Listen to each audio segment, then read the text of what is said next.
Muito boa noite, irmãos e irmãs. Estamos aqui reunidos mais uma vez, em mais uma live do Colégio Adeptorum, do Monastério Amopax, nosso filiarcado primordial. Hoje nós vamos tratar de um assunto relacionado à tradição cristã. E lembrando que numa live passada nós tratamos da questão do Jesus histórico.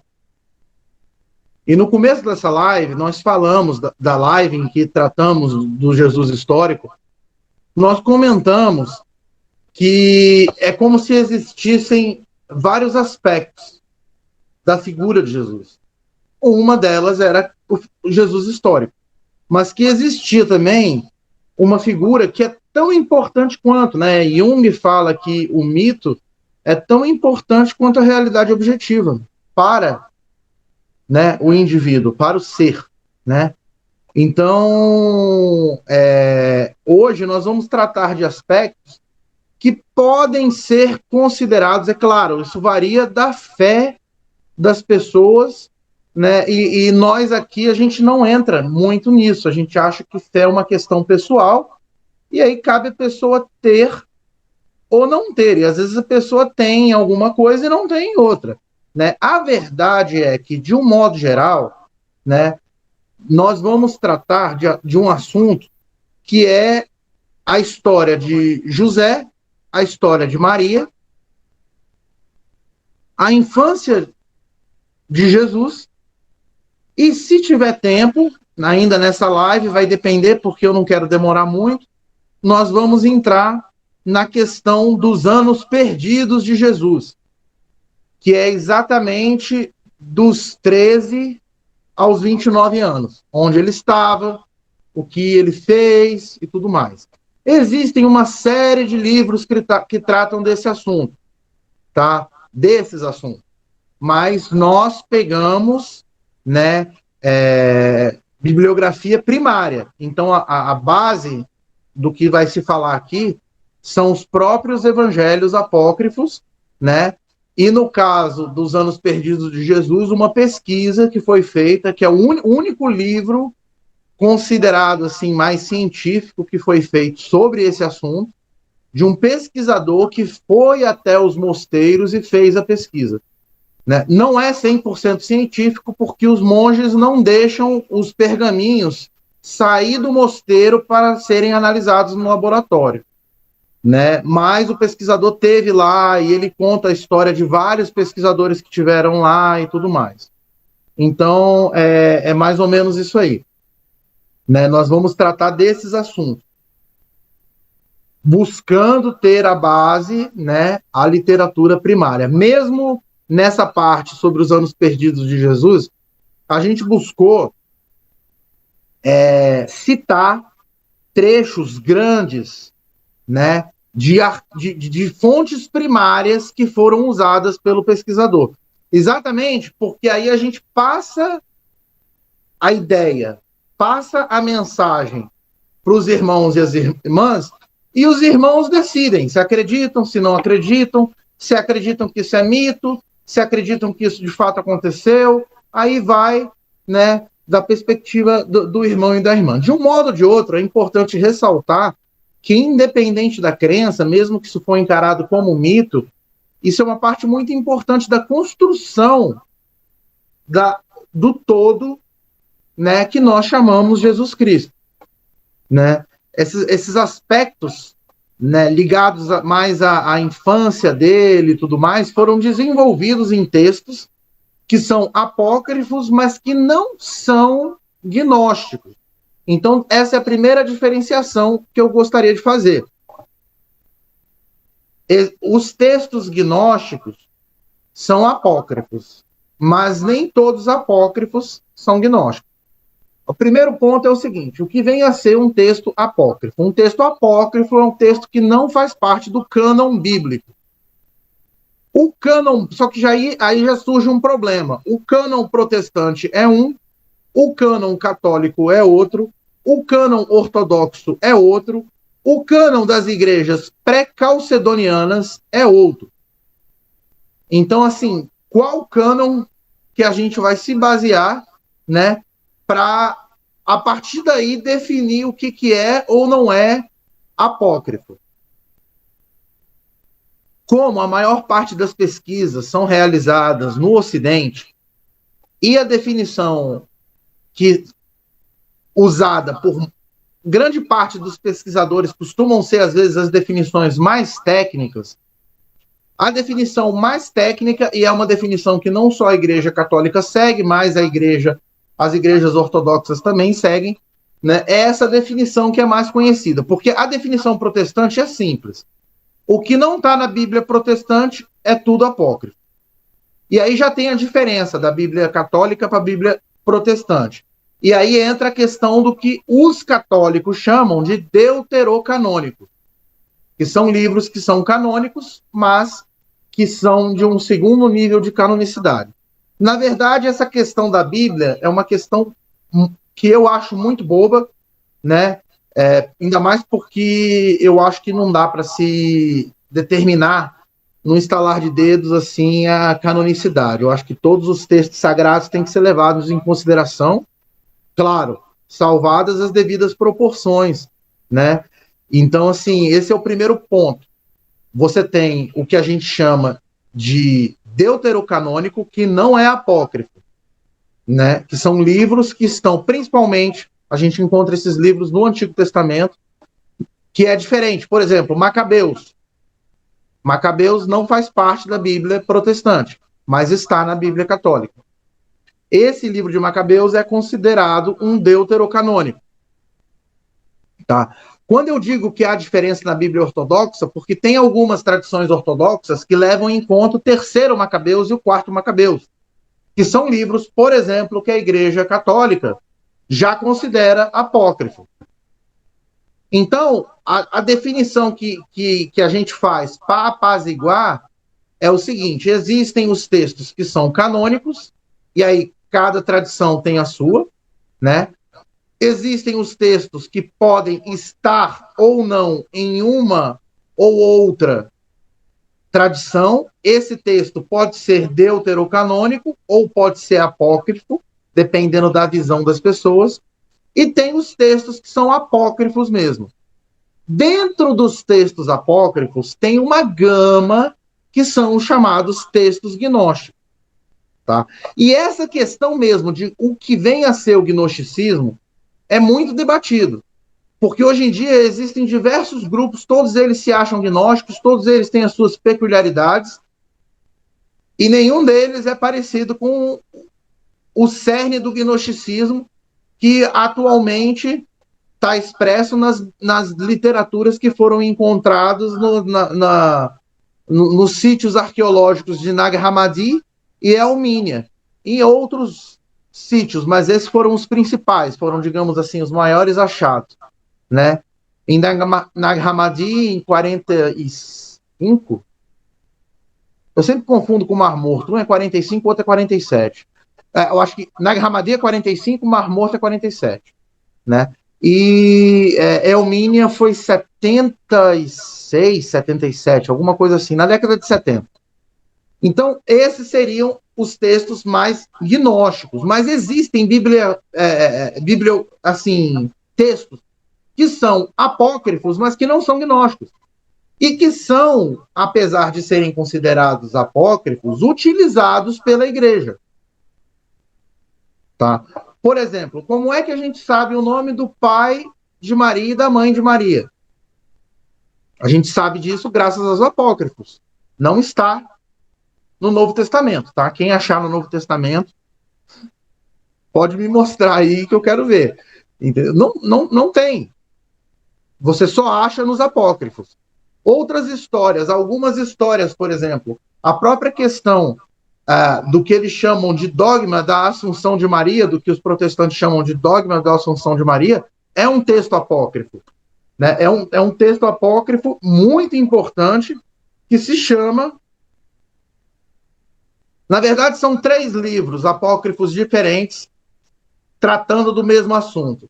Eu não sei se vai dar na ordem certa, mas é o livro da Assunção de Maria Trânsito de Maria e Livro do Descanso. E existem outros textos que contam a história de Jesus, de José, né? Por exemplo, tem um apócrifo que se chama História de José o Carpinteiro, né? E outros que contam a história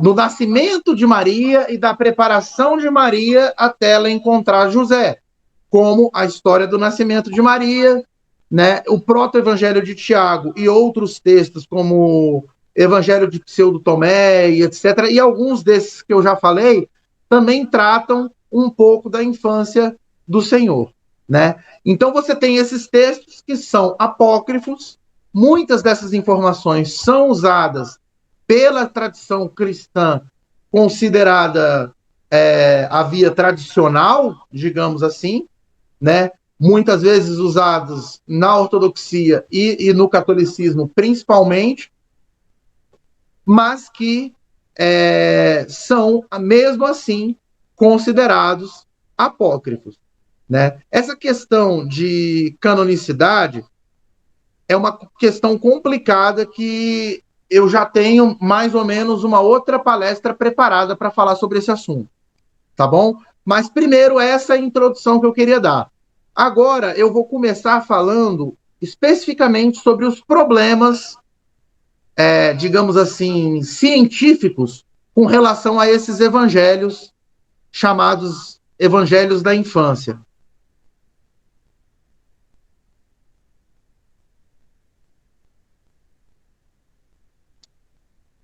Na verdade, eu vou fazer o seguinte, eu não vou apresentar não.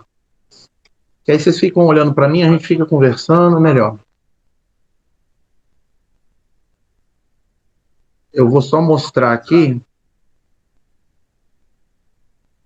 Bom, então existem grandes questões que dificultam a utilização de fontes primárias sobre a natividade e a infância de Cristo. E aí inclui-se toda essa questão de Maria e de José também. A maior parte das fontes foram produzidas cerca de 80 a 90 anos após o nascimento de Cristo. Não se sabe como essas histórias apareceram.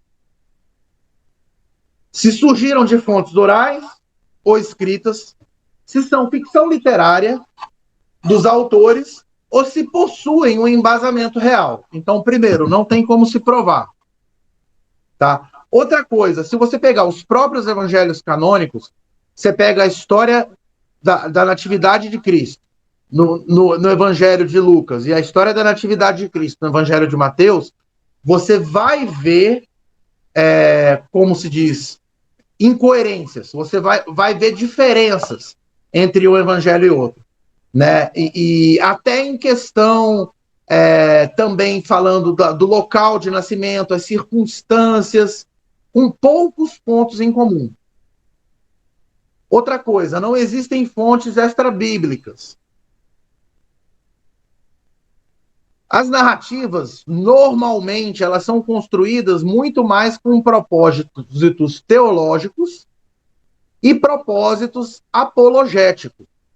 Apologético seria de incentivar a fé, desenvolver a fé, propagar a fé, né? De um modo geral, a gente pode dizer que muitos desses evangelhos poderiam ser considerados midrashes. O que seriam midrashes? Seriam explicações dessas poucas passagens que existem nos evangelhos canônicos sobre a infância de Jesus. Seriam desenvolvimentos, seriam...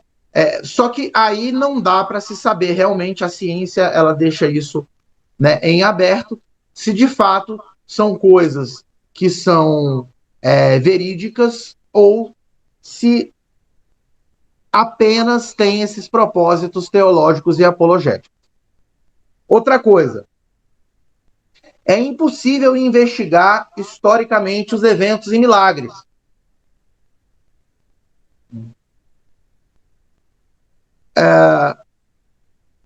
Outra coisa, que isso eles falam que é muito importante. Se você pega o começo do Evangelho de Lucas, o começo do Evangelho de Mateus, que tratam sobre o nascimento de Jesus, além de você perceber incoerência com relação a eles, você é meio estranho, porque é como se fatos que acontecem mais para frente no Evangelho não correspondessem com acontecimentos que são descritos no começo do Evangelho. Vou dar um exemplo. Você pega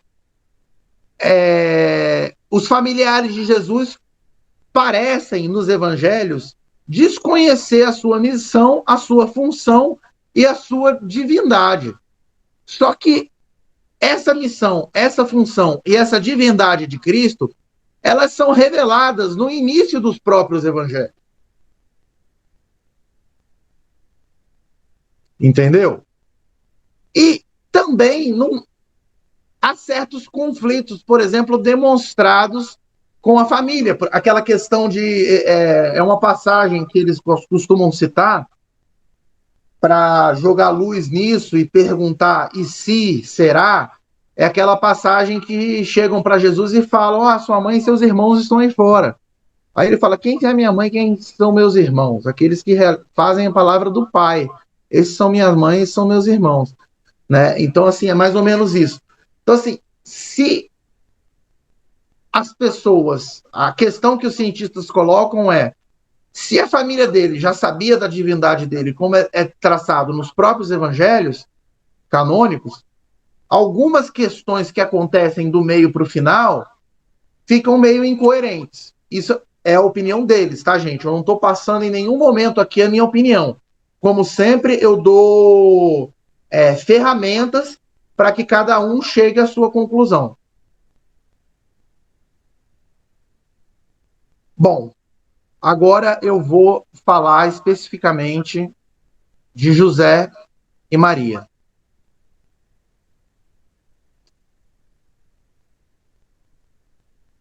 Nos textos apócrifos, afirma-se que Joaquim, pai de Maria, era, na verdade, o homem mais rico da Judéia e que José, longe de ser um mero fabricante de cadeiras por encomenda, era um próspero empreiteiro. O termo grego que normalmente traduzimos como carpinteiro também pode ser equivalente a construtor. Daí essa interpretação. Aí agora só uma anteninha, lembrando os irmãos maçons aí, né? São José, José de Nazaré, José o carpinteiro, ou São José operário, foi, segundo o Testamento, o esposo da Virgem Maria e o pai adotivo de Jesus. O nome José é a versão lusófona do hebraico Yosef, por meio do latim Iosefos.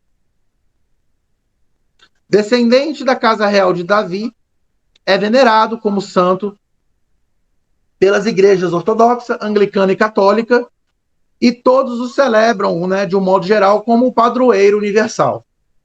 A liturgia luterana também dedica o dia 12 de março em sua memória, e a ortodoxia também o considera como tutor de nosso Senhor Jesus Cristo, outros padroeiros dos trabalhadores, etc.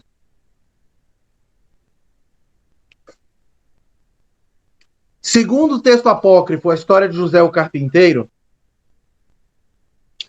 José era de idade avançada, viúvo, pai de 4 filhos e 2 filhas. Então, isso é importante. Essa passagem que eu citei, que Maria estava lá fora com os irmãos e as irmãs, isso fica pacificado a partir do momento que a gente conhece os evangelhos apócrifos.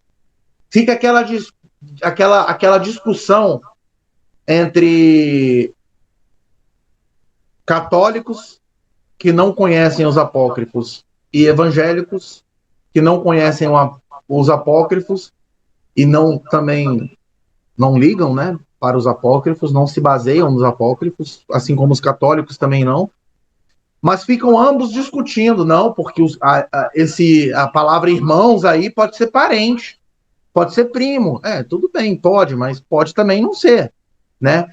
Então, assim, é uma questão que, tipo assim, não leva a um lugar nenhum. Uns falam, não, é irmão, então, a Maria teve filho. Então, assim, a questão vai longe disso. Nem se entra os apócrifos nem entram nessa questão de Maria. Muito pelo contrário. De acordo com os apócrifos, Maria se manteve virgem até o final, de acordo com, por exemplo, o livro de Assunção de Maria, e teve a sua ascensão aos céus também, né?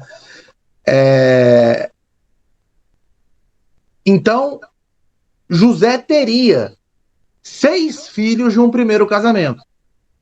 E o que eles fizeram? Ele o sumo sacerdote pegou ele. Na verdade, a grande questão aqui era Maria. De acordo com a história, Maria, ela teria sido assim criada de maneira quase que santa, né? De acordo com os evangelhos canônicos, ela era meio que apócrifos, perdão, ela era alimentada por anjos, recebia maná do céu. Só que foi chegando a idade dela da sua primeira menstruação, e para que ela não, digamos assim, isso não podia acontecer dentro do templo, aí decidiram encontrar um esposo para ela. E aí vem a história, que eles pegaram, juntaram alguns jovens, José estava viúva há mais tempo, pegaram ele também, reuniram eles e pediram, né, que quem é que pediram uma mensagem a Deus, quem é que viria, né, quem é que seria o esposo, o futuro esposo de Maria. E aí o que aconteceu é que cresceu um lírio no cajado de José. E esse lírio, ao nascer e crescer e desabrochar, foi para eles uma mensagem de que José deveria desposar Maria. Então, aí você já vem uma série de questões, né? Primeiro, uma exaltação da figura de Maria, mesmo nos apócrifos, que, se vocês forem parar para analisar, justifica o dogma mariano. E todos os estudos mariológicos aí dentro da área da teologia sistemática, né, que se chama Mariologia, né, que são os estudos sobre Maria, porque você encontra isso em evangelhos. Claro, eram evangelhos que você pega aí do ano 30, conta mais 90 anos, eram evangelhos aí do ano 120, 130, 140. Né? Então são evangelhos ainda que têm uma certa idade, né? São evangelhos que, para alguns estudiosos, você não considera depois do ano 120, mas você está bem perto daquilo ali, né? Do ano 120. Então, isso explica muito toda essa devoção à Nossa Senhora. Bom, são 7 os apócrifos que falam de São José. Então você tem o Proto-Evangelho de Tiago, o Evangelho de Pseudo Tomé, História de José o Carpinteiro, Livro do Descanso, Evangelho Árabe da Infância de Jesus, Evangelho do Pseudo Mateus e o Evangelho da Natividade de Maria. Esse conjunto de relatos dá uma visão mais ampla sobre a figura de José e o papel dele na paternidade de Jesus, que você não vê nos evangelhos canônicos, tá?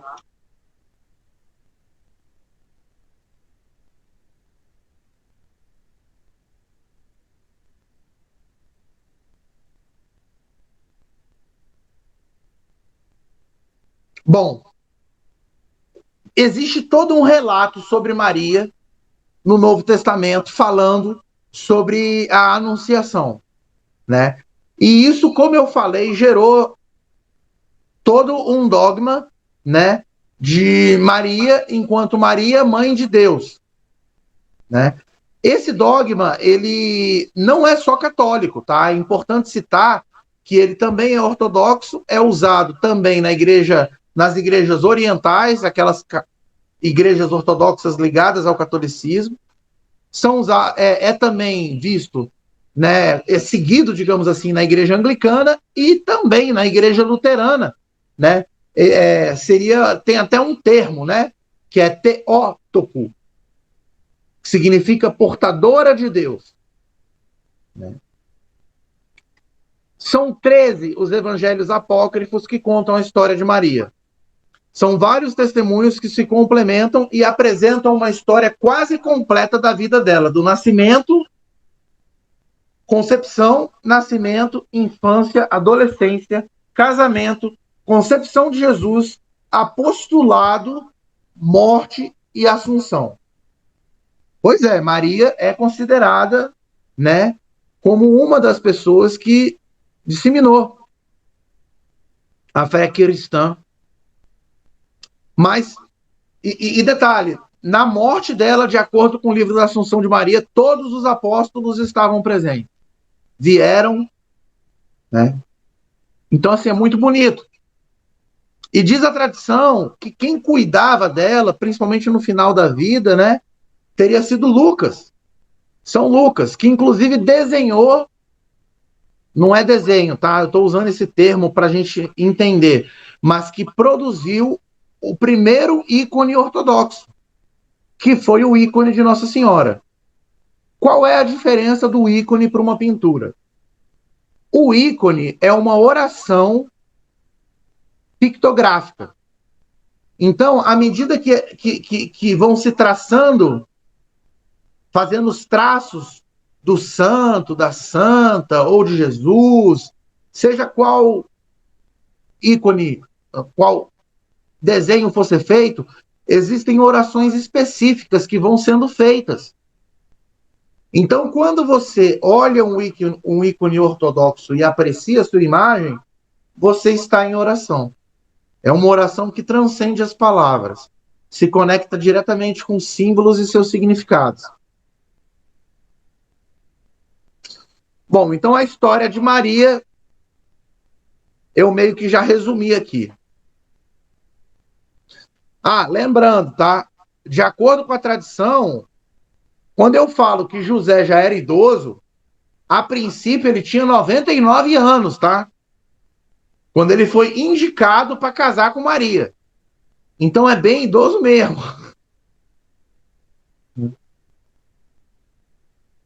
Bom, aí tem toda a história que os apócrifos contam, né? Que chegando em Nazaré, ele fica fora de casa durante 6 meses a trabalho. Nesse período, Maria parece grávida. E aí, quando José retornou, ele questiona essa atitude, né? Maria garante que não tinha perdido a virgindade. Só que José, como era um homem muito justo, muito bom, ele falou assim: não, cara, não vou mais ficar com ela, mas ninguém vai saber, não vou prejudicá-la. Todos sabem, né, que uma mulher acusada de adultério não precisava nem ser culpada para ser apedrejada, né? O que acontece? Maria foge para a casa da sua prima Isabel. Um anjo aparece para José em sonho. Vocês vão ver que alguma dessas coisas aparecem menos resumidas, quer dizer, mais resumidas nos evangelhos canônicos. Um anjo aparece para José e explica o que aconteceu com Maria foi obra do Espírito Santo. José aceita a situação. No entanto, surge o boato na cidade que José teria tido relação antes do casamento, o que resultaria em condenação para ambos, porque eles ficaram um período como noivos, né? E eles pensaram assim, ela está grávida, eles tiveram relação antes do casamento. Foram levados a um tribunal. Maria passou pelo teste da chamada erva amarga, que existe, esse teste você encontra até em textos bíblicos, em Números 5. Não. Eu esqueci a passagem, depois eu procuro, depois posso até passar para os irmãos. Mas tem uma passagem específica que fala sobre esse teste, chamado também de a água da prova do Senhor, que com o objetivo de verificar se ela era culpada ou não. Era um ritual, como eu falei, previsto em lei. A mulher deveria fazer um juramento que não trair o marido, tomar água e ervas amargas e cinzas. Caso fosse culpada, seu sexo murcharia e o ventre incharia. E aí José e Maria são separados e enviados para o deserto. Depois de um certo tempo, eles voltam em perfeito estado de saúde e não são condenados. Tem um outro texto apócrifo que fala que eles são meio que... Eu não me lembro muito bem, que eu li tem uns 15, 20 anos. Eu não sei se eles são amarrados ou jogados no rio, alguma coisa assim, também absurda. Se eles sobrevivessem, é porque eles, né, não tinham feito nada de errado. E eles sobreviviam, eles saíam vivos também. Bom, aí vem a questão de todo o recenseamento, né? Ele teria que voltar a Belém, e vem a questão de como ele apresentaria Maria, se ele apresentaria Maria como esposa ou filha. No caminho para Belém, Maria dá à luz numa gruta. Percebendo que Maria estava em trabalho de parto, José sai à procura de uma parteira. Essa parteira é a chamada Santa Sara de Cali, né, que diz a tradição, ela era serva de uma das Martas e foi parteira de Nossa Senhora. Só para situar os irmãos. Durante o nascimento de Jesus, José tem meio que uma epifania, uma visão cósmica. O tempo e todas as coisas ficam imóveis e volta ao normal quando Jesus nasce. Aí vem, isso eu tô fazendo, gente, meio que um resumo, tá, de todos os textos apócrifos que falam, né, sobre essa relação de José com Maria e esse princípio aí do nascimento de Jesus, perseguição romana e tudo mais. Então, essa perseguição foram durante 5 anos. E durante esse período, Maria, José e Jesus vão viver no Egito. Muito provavelmente também com alguns parentes próximos, tá? Talvez não tenham sido só eles que se deslocaram. Normalmente, as famílias faziam pequenas caravanas quando iam fazer viagens nesse sentido, né? Então, isso é um dado colocado por alguns estudiosos. Bom,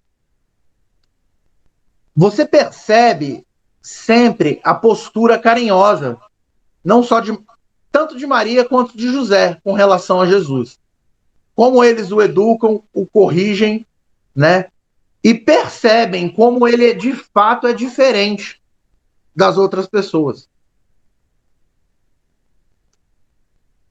Então você encontra algumas coisas relacionadas a isso em passagens bíblicas, como aquela questão que quando eles vão a Jerusalém, Jesus se perde no meio da caravana, eles começam a procurar Jesus, Jesus está lá no templo, entre os doutores da lei, discutindo as escrituras. Então essa passagem você também encontra em textos apócrifos. Já com relação mais à infância de Jesus, você percebe, por exemplo, no Evangelho de Pseudo Tomé, que a função de José é aquele pai que de fato educa, né, o menino Jesus. E Jesus chama José de pai. Isso é importante destacar. Bom, aí vem as historinhas, tá, gente? Eu vou contar agora algumas historinhas.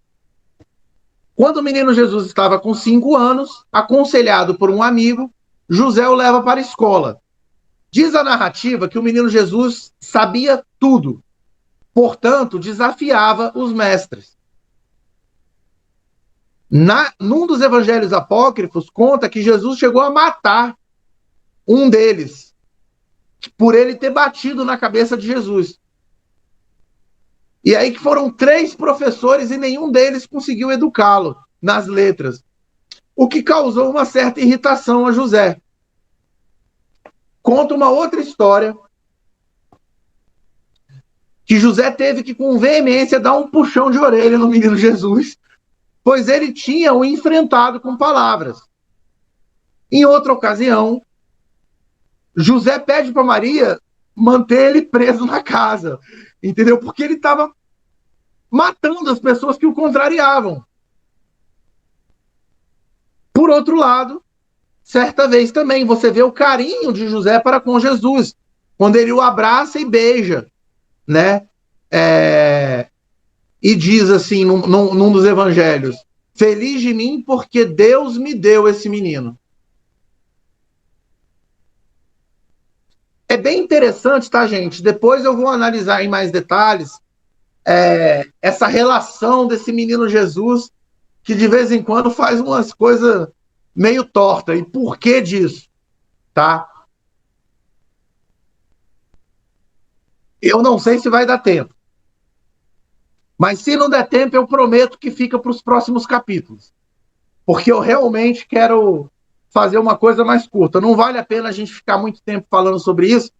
E eu quero conversar com os irmãos. Dependendo, a gente depois encerra a gravação e a gente conversa mais sobre o assunto. Bom, vamos passar aqui uma coisa importante. De acordo com a tradição dos evangelhos apócrifos, José teria ensinado o ofício da carpintaria ao menino Jesus. Tanto que tem um momento lá que eu não me lembro muito bem o que ele estava fazendo, se era uma cadeira, uma mesa, mas José estava fazendo um móvel. E a peça ficou pequena demais. E aí Jesus foi lá e fez a peça ficar do tamanho certo. Entendeu? Então tem esses pequenos milagres, né? Mas tiveram também outros milagres, né? De Jesus ressuscitar um menino que bateu a cabeça, né? E outros tantos mais.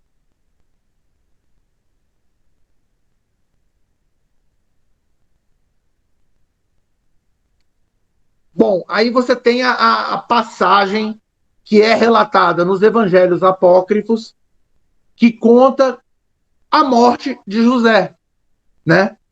E como isso tocou Jesus e meio que a oração que ele faz, né, com a morte do pai.